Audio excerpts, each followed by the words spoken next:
네, 안녕하십니까. 한의사 김동원입니다. 요즘 봄을 맞이해서 제철을 맞은 봄나물로 잃어버린 입맛을 회복하시는 분들이 많이 계시죠.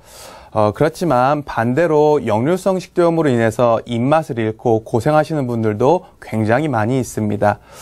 역류성 식도염의 유병률이 약 10% 가까이 된다고 하니까요. 10명 중에 한 분은 역류성 식도염으로 고생을 하신다고 생각을 하셔도 됩니다. 그렇다면 최근에 이렇게 급증하고 있는 역류성 식도염이 무엇이고 그리고 그 원인은 무엇인지 또 그 치료법은 무엇인지에 대해서 오늘 설명드리도록 하겠습니다. 네, 먼저 역류성 식도염 이것을 알아보기 위해서는요. 오늘 식도 기능과 역류성 식도염 그리고 역류성 식도염의 증상, 역류성 식도염의 원인과 자가 진단법 그리고 치료법과 식이요법을 살펴보도록 하겠습니다. 먼저 역류성 식도염이 무엇인지 알기 위해서는요. 우리 몸에 있는 식도가 무엇인지에 대해서 알아봐야 할 것 같습니다. 식도라고 하는 것은 길이가 약 25cm에서 30cm 가까이 되는 기관인데 입에서 잘게 부순 음식물인 인도를 통해서 위장까지 연결해주는 통로를 말을 하게 됩니다. 쉽게 말하면 인두와 위를 연결해주는 통로를 말하게 되는데요. 이러한 식도는 굉장히 중요한 기능이 있습니다. 수축과 이완을 통해서 꿈틀꿈틀하는 연동운동을 해서 음식물이 위장으로 넘어갈 수 있게끔 하는 역할을 하게 됩니다. 그리고 식도에는 굉장히 중요한 구조물이 있게 되는데요. 바로 식도 괄약근입니다. 이 괄약근 같은 경우는 상부와 하부 이렇게 각각 한 개씩 두 개가 있는데요. 상부 식도 괄약근 같은 경우는 우리가 숨을 쉴 때 마신 공기가 식도로 들어가지 않게끔 꽉 잡아주는 기능을 하고요. 하부 식도 괄약근 같은 경우는 위와 식도의 경계에 위치하고 있는데 한번 위장으로 내려간 음식물이나 위산이 식도로 역류하지 않도록 꽉 잡아주는 기능을 하고 있습니다. 우리가 흔히 위식도 괄약근 문제가 있을 때 발생하는 것은 바로 하부식도 괄약근을 말을 하게 됩니다. 그렇다고 하면 역류성 식도염이란 무엇인지 살펴보겠습니다. 위의 내용물이나 위산이 식도로 역류를 해서요. 식도나 식도 괄약근이 손상을 받아서 발생하는 염증 질환을 말을 합니다. 일반적으로 그와 관련돼서 발생하는 여러 불편감을 총칭해서 말을 하게 됩니다. 이때는 흔히 가슴 쓰림이나 통증, 신트림 등이 발생하게 되고 심한 경우에는 인후부까지 영향을 주는 경우에 목 이물감이나 목소리 변화, 잔기침, 그리고 기존에 호흡기 질환이 있으셨던 분들은 호흡기 증상이 악화되기도 합니다. 합병증이 발생하는 경우는 드물지만 수십 년 이상 식도에 염증이 있는 경우에는 식도 조직의 변화를 일으켜서 식도암으로까지 발전할 수가 있기 때문에 이것들을 대수롭게 생각하면 안 되시고요. 매우 주의를 요하는 것들이 필요합니다. 요즘에는 건강검진을 통해서 위 내시경을 많이 해봤을 겁니다. 내시경을 하게 되면은 혹시 발해식도라고 들어보셨을 텐데요. 이것이 식도염이 오래됐을 때 식도 조직의 변화를 일으켜서 생긴 질환을 말을 하게 됩니다. 물론 발해식도가 식도암이나 위암으로 발전된 가능성은 보통 1%에서 2% 미만이기 때문에 크게 걱정하실 필요는 없지만 건강하신 분들보다는 훨씬 더 위험성이 높기 때문에 주의가 필요한 상황입니다.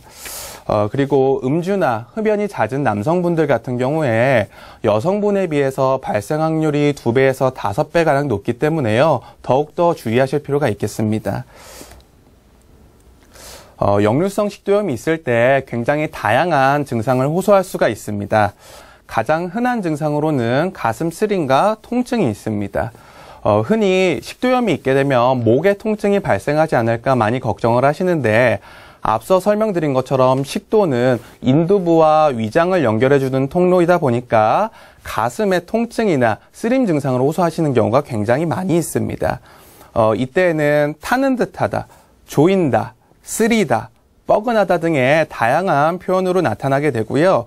심한 통증이 있을 경우에는 협심증과 같은 관상동맥 질환으로 오인되는 경우도 있기 때문에 가슴에 통증이 있을 때는 심장질환만 의심해야 할 것이 아니라 역류성 식도염도 의심해 볼 필요가 있겠습니다. 두 번째 증상으로는 신물이 올라오거나 위산이 역류되는 증상이 있습니다. 위산 과다나 위식도 괄약근의 약화로 인해서 위장의 음식물이나 신물이 식도로 역류되는 증상이 많이 있습니다. 다음으로는 트림 증상이 있습니다. 트림 같은 경우는 입 밖으로 꺽꺽대면서 자주 수시로 발생하는 경우가 있고, 이것들이 바깥으로 나오지 않고 안에서 끄끄하는 허트림이 발생하는 경우도 있습니다. 다음으로는 구취가 발생하거나 입맛이 변화하는 경우가 있는데요. 위장에 소화되지 않은 음식물이나 위산이 역류하고 또 가스가 올라오게 되면 구취가 발생하는 경우가 많이 있습니다. 이때 다른 사람들과 대화할 때 곤란을 겪는 경우가 많이 있습니다. 그리고 산성 물질인 위산이 올라오고 소화되지 않은 음식물이 입으로 올라오기 때문에요. 입안에서 신맛이나 쓴맛이 느껴지는 경우가 많이 있습니다. 역류성 식도염 환자분들 같은 경우는요, 흔히 선생님 입맛이 많이 변했어요, 입이 쓰고 신맛이 느껴집니다 하는 경우가 있는데요. 이때에도 역류성 식도염을 의심해 볼 필요가 있겠습니다. 다음으로 나타나는 증상은 목 이물감, 헛기침, 그리고 쉰목소리, 이것을 애성이라고 하고요. 그리고 호흡기 증상이 악화되는 경우가 있습니다. 역류 증상이 오래되고 염증이 지속이 되게 되면은요, 인후부나 성대에 영향을 주게 됐을 때 목에 이물감을 일으키고 불쾌감을 일으키고 또 하는 헛기침을 발생시키기도 합니다. 심한 경우에는 쉰 목소리가 발생을 해서 회복되지 못하는 경우도 있기 때문에요. 이것은 굉장히 주의를 하셔야 되고요. 기존에 폐렴이나 기관지염이나 인후염 같은 호흡기 증상이 있으셨던 환자분 같은 경우는 증상이 악화될 수 있기 때문에 더욱 주의하시는 것이 필요하겠습니다. 네, 이렇게 많은 증상을 일으키는 역류성 식도염은 왜 생기는지 그 원인에 대해서 살펴보도록 하겠습니다. 역류성 식도염은 정상적인 경우에는 위식도 경계부가 꽉 닫혀 있어서 음식물이 역류하지 않게 되는데, 어떤 원인으로 인해서 조절 기능이 약화되고 완전히 닫히지 않게 되면은 위산이나 위 내용물이 역류를 하게 됩니다. 흔히 과식이나 식사 후 눕는 습관, 맵고 짠 자극적인 음식, 그리고 비만이나 스트레스 등이 원인이 되게 되는데요. 한의학에서는 크게 두 가지로 구분을 해볼 수가 있겠습니다. 먼저 첫 번째 원인에 대해서 살펴보도록 할게요. 첫 번째는 바로 우리 몸에 진액이 정체되는 것, 한의학적으로는 담음증이라고 하게 됩니다. 쉽게 설명드리면 위산이 과다할 때 발생을 하게 되는 건데요. 원래 위산은 음식물을 분해하고 음식물 안에 섞인 세균을 제거하는 역할을 합니다. 따라서 위산의 양이 적절할 때는 음식물이 잘 분해돼서 소화 흡수를 돕지만, 위산의 양이 과다하면 위벽을 상하게 하고 식도 괄약근을 손상시켜서 벌어지게 만들게 됩니다. 이런 걸로 인해서 역류가 발생하게 되면 바로 식도염이 발생할 수가 있는데요. 이런 위산 과다, 진액이 정체되는 것은 최근에 부교감 신경이 과항진됐을 때 나타난 것으로 볼 수가 있기 때문에요. 간단히 정리해드리면, 먼저 부교감 신경이 과항진되고 이것이 위산이나 소화액을 증가시키게 되고요. 과다하게 된 위산이 위벽이나 위식도 괄약근을 손상시키면 바로 역류가 일어나서 식도염을 일으키게 되는 겁니다. 그러면 다음으로는 두 번째 원인입니다. 두 번째는 앞서 말씀드린 첫 번째 원인과 반대된다고 생각하시면 이해가 쉽습니다. 바로 진액 부족증, 한의학으로는 담적증에 해당되는 병증입니다. 앞에서는 위산이 과다하게 분비됐을 때 문제가 발생을 했는데요. 이번에는 오히려 위산이 적게 분비되고 소화액이 적게 분비가 됐을 때 문제가 발생을 하는 겁니다. 이때는 왜 문제가 발생하게 되냐면, 소화액 분비가 감소되면서 위장 안에서 적절한 소화가 이루어지지 않고요. 오랜 기간 동안 정체되면서 독소나 가스를 생성하게 되고, 이런 것들이 식도 점막을 손상시켜서 식도염을 일으키는 경우가 많이 있습니다. 그렇다면 이런 소화 부족증은 왜 발생을 할까요? 이것은 바로 부교감 신경과는 반대되는 교감 신경이 과항진됐을 때 나타나는 것입니다. 다시 한번 정리를 해보면 교감신경이 과항진됐을 때 소화액 분비를 감소를 시키고요. 이 감소된 소화액으로 인해서 위 내용물이 소화가 이루어지지가 않고 정체가 되는 현상이 발생을 하게 됩니다. 그럼 이런 정체된 음식물에서 가스나 독소가 생성이 되고 이런 독소가 식도 점막을 손상시키게 됐을 때 식도염을 일으키게 되는 겁니다. 그러면 이렇게 발생되는 원인을 살펴봤는데요. 내가 가지고 있는 역류성 식도염이 과연 진액정체증, 담음증인지 아니면 진액이 부족해서 발생하는 담적증인지에 대해서 궁금하신 분들이 많으실 겁니다. 의외로 내가 가지고 있는 역류성 식도염의 원인이 진액정체증인지 진액 부족증인지 구분하는 방법은 간단합니다. 다음 표를 보면 알 수가 있는데요. 양약을 먹었을 때 속이 편안해진다. 물론 일시적으로 발생했다 재반하는 경우는 있지만 이렇게 효과를 보는 경우나 공복에는 속이 쓰리고 음식을 먹으면 편해지시는 분들, 또 자주 신물이 섞인 음식물이 역류하시는 분들, 트름이 입 밖으로 수시로 많이 배출되시는 분은 내 진액 정체증으로 인해서 발생하는 것이구나, 담음증이구나 라고 생각을 하시면 되고요. 반대로 양약을 먹게 되면 오히려 더부룩하고 소화가 잘 안 된다. 음식을 먹으면 소화가 안 되고 막힌다. 자주 가스가 차고 체한 것처럼 답답하다. 트름이 나오지 않아서 갑갑하게 허트림이 발생한다. 이러면 내 식도염은 진액 부족증으로 인한 담적증이라고 생각을 하시면 이해가 쉽겠습니다. 이 원인에 따라서 치료법을 달리해야 그 치료 효과를 높일 수가 있고요. 치료법이 잘못 적용되는 경우에 병증이 깊어지고 효과가 떨어질 수 있기 때문에 적절한 치료가 필요합니다. 물론 저는 환자분들을 많이 보다 보면 진료실에 들어올 때 얼굴을 봐도 구분이 되는 경우가 흔히 있는데요. 담음증 같은 경우는 통증이 굉장히 심하고 쓰림 증상들이 있기 때문에 얼굴을 찌푸리고 오시는 분들이 많으시고, 또 반대로 담적증 같은 경우는요, 통증이 심하진 않지만 스트레스가 과도하시고 답답한 분들이 많기 때문에 얼굴에 근심이 가득하신 분들이 많다고 생각하시면 조금 더 이해가 쉽겠습니다. 그러면 저희가 역류성 식도염에 발생하는 원인을 살펴봤는데요. 이런 역류성 식도염은 어떻게 치료하는지에 대해서 살펴보도록 하겠습니다. 먼저 이 두 가지 원인에 상관없이 이미 발생한 역류성 식도염 같은 경우는요, 식도 점막이 손상이 됐고 이미 염증이 많이 있는 상황이기 때문에 이미 발생한 식도의 염증을 배출시키고 손상된 점막을 회복시켜주는 것이 아주 중요한 치료 방법이 됩니다. 이때는 혈류 흐름을 좋게 하고 혈액을 맑고 풍성하게 해줘서 염증을 배출시켜내고요. 식도 조직에 영향을 줘서 손상된 부위가 회복되고 재생될 수 있도록 도움을 주게 됩니다.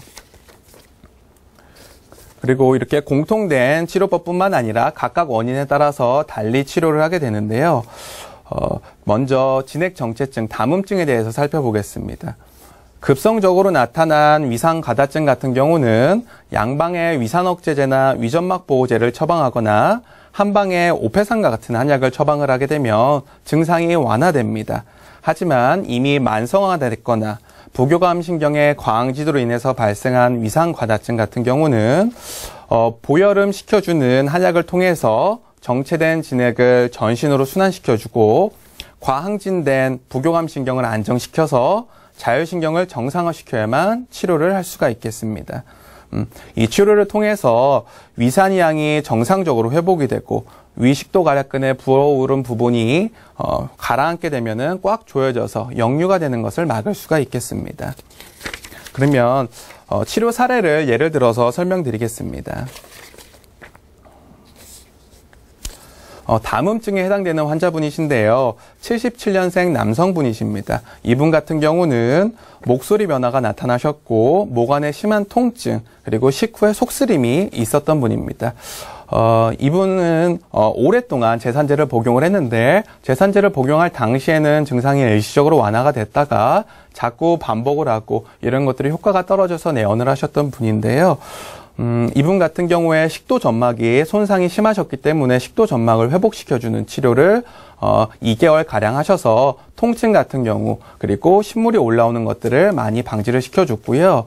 위산이 과다된 원인이 부교감 신경이 과항진됐기 때 발생을 했기 때문에요. 부교감 신경을 안정시켜주는 치료를 2개월가량 더 지속하신 이후에 그 뒤에는 쉽게 재발하지 않고 재산제 없이도 통증이나 불편감이 많이 해소가 됐던 사례였습니다. 다음으로 두 번째 원인인데요. 바로 진액 부족증으로 인한 담적증입니다.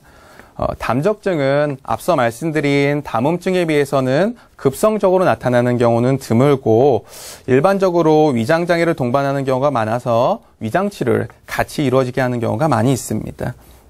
보혈을 시켜주는 한약을 통해서 부족한 진액을 공급해주고 소화액 분비를 원활하게 해주고 또 지속적인 스트레스나 불면으로 인해서 발생한 과항진된 교감신경을 안정을 시켜줘서요. 자율신경의 밸런스를 정상화시켜주는 것이 아주 중요하겠습니다. 이 과정을 통해서 진액이 마르지 않는 환경을 만들어주고 위장의 독소가 해소돼서 역류성 식도염이 증상이 개선된다고 볼 수가 있겠습니다. 이 사례도 예를 들어서 한번 설명드리도록 할게요. 먼저 80년생 남성분이신데요. 이분 같은 경우는 가슴과 목 주변의 답답함과 이물감을 호소하셨고 윗배, 명치 부분이 딱딱하고 답답하고 소화 안 되는 증상들이 있었습니다. 이분 같은 경우는 제산제를 먹었을 때, 위산 억제제를 먹었을 때 호전 반응들이 전혀 나타나지가 않고 오히려 더부룩하고 불편감을 호소하셨고요. 그래서 소화제를 통해서 해결하고 있었는데 자꾸 반복이 되다 보니까 내원을 해서 치료를 받으셨습니다. 이분 같은 경우에 3개월가량의 치료로 이런 증상이나 목 이물감이 많이 완화가 됐고요. 더불어서 소화 증상이 개선이 되다 보니까 독소가 역류하지 않아서 저절로 다 같이 좋아졌던 케이스였습니다. 다음 케이스는 중년 여성분이셨는데요. 이분 같은 경우는 스트레스가 굉장히 심하셨던 분이셨어요. 자녀와의 이제 불화로 인해서 스트레스가 굉장히 많으셨던 분인데 불면 증상과 소화불량 증상을 끼고 있던 환자였습니다. 주요 호소하시는 증상은 숨이 차고 답답한 증상, 그리고 목에 뭔가 걸린 듯한 이물감, 위장 기능의 저하를 가지고 오셨습니다. 병원에서는 역류성 식도염으로 진단을 받고 이분 역시 제산제를 복용해서도 전혀 효과가 없고 오히려 불편감이 생겨서 내원을 해주셨는데 보혈음 시켜주는 약을 통해서 그리고 교감신경이 과항진된 것들을 완화시켜주는 약을 통해서 치료를 한 이후에 5개월 이후에는요 불면이라든가 소화장애도 많이 개선이 됐고 항상 예민했던 신경도 많이 안정이 됐던 환자였습니다. 이렇게 치료법을 살펴봤는데요. 약으로 인한 치료 못지않게 중요한 것이 바로 환자분께서 해주시는 식이요법과 생활요법입니다. 먼저 식이요법을 살펴보도록 하겠습니다. 가장 중요한 것은 좋지 않은 음식을 피해 주시는 건데요. 첫 번째는 위산 역류를 잘 유발시키는 음식을 피해 주는 겁니다. 대표적으로 커피나 술, 초콜릿, 기름진 음식, 담배 등이 있고요. 두 번째는 증상을 악화시켜주는 산성 음식을 피하는 것입니다. 귤, 레몬, 오렌지, 포도, 사과 등의 신과일이나 탄산음료, 매운 음식 등이 여기에 해당됩니다. 지금 쓰림 증상, 통증이 있는 상황에서 이런 음식들을 먹게 되면은요, 불난데 기름을 붓는 꼴이기 때문에 아주 주의를 하시는 것들이 필요하겠습니다. 마지막으로는 폭음이나 폭식을 줄이고 취침 전 2-3시간 이내에는 음식물 섭취를 하지 않는 것이 바람직합니다. 다음 생활 습관인데요. 복압을 높이는 꽉 조이는 옷을 피하고 취침 시 머리 부분을 높게 주무시는 것에 약간의 증상 완화를 하는 데 도움이 됩니다. 그리고 이 비만 관리와 스트레스 관리가 굉장히 중요한 요소인데요. 비만 같은 경우 복부에 지방이 쌓이면 위와 식도를 잡아당기면서 접합 부분이 벌어지게 되고 그 틈새로 역류되는 경우가 많이 있습니다. 더욱이 복부 지방이 장에 압력을 가하면 복압이 높아져서 역류되는 증상이 많이 있기 때문에요. 비만 관리를 굉장히 철저하게 주의를 하셔야 되겠습니다. 복부 비만이 있으면 역류성 식도염의 위험이 약 47%가량 더 높은 것으로 알려져 있기 때문에 비만 관리하는 것이 아주 중요하고요. 또 많이 뚱뚱한 분만 해당된다고 생각하시는 경우가 많이 있을 텐데 미국 보스턴 의대 연구 결과에 의하면 키 160cm의 여성이 약 2.5kg 정도만 늘더라도 위험성이 38%가량 증가하기 때문에요. 이 예민도는 굉장히 높다고 볼 수가 있습니다. 그리고 스트레스 관리 같은 경우는 최근 현대인들이 지속적으로 스트레스를 받다 보니까 자율신경의 밸런스를 깨트려서요. 부교감신경이나 교감신경의 균형이 안 맞는 경우가 많이 있습니다. 이때는 앞서 말씀드린 것처럼 역류성 식도염을 초래하고 악화시켜주는 경우가 많기 때문에 본인만의 스트레스 해소법을 통해서 이런 스트레스를 해소시켜주는 것, 그리고 자율신경을 안정시켜주시는 것들이 아주 중요하겠습니다. 그 밖에 이제 환자분들이 양배추나 감자, 마, 이렇게 식도염에 좋다고 하는 위장에 좋다고 하는 음식들을 많이 드시게 되는데요. 특정 음식을 지속적으로 복용하시는 경우에는 오히려 영양소의 불균형을 일으킬 수가 있기 때문에 별로 권해드리진 않겠습니다. 지금까지 역류성 식도염에 대해서 알아봤는데요. 제가 마지막으로 말씀드린 식이요법은 여러 번 강조해도 지나치지 않습니다. 그런데 환자분들이 그리고 시청자분들이 잔소리처럼 듣는 경우가 많이 있습니다. 부모님께서 잔소리를 자녀분들에게 하는 것 중에 옳지 않은 말이 하나도 없습니다. 이 잔소리를 잘 듣게 된다면 모두 훌륭한 아들, 딸들이 될 텐데요. 시청자분들도 제가 말씀드린 잔소리에 귀 기울여서 항상 건강하고 웃는 모습으로 지내시길 바라겠습니다. 감사합니다. 한의사 김동원이었습니다.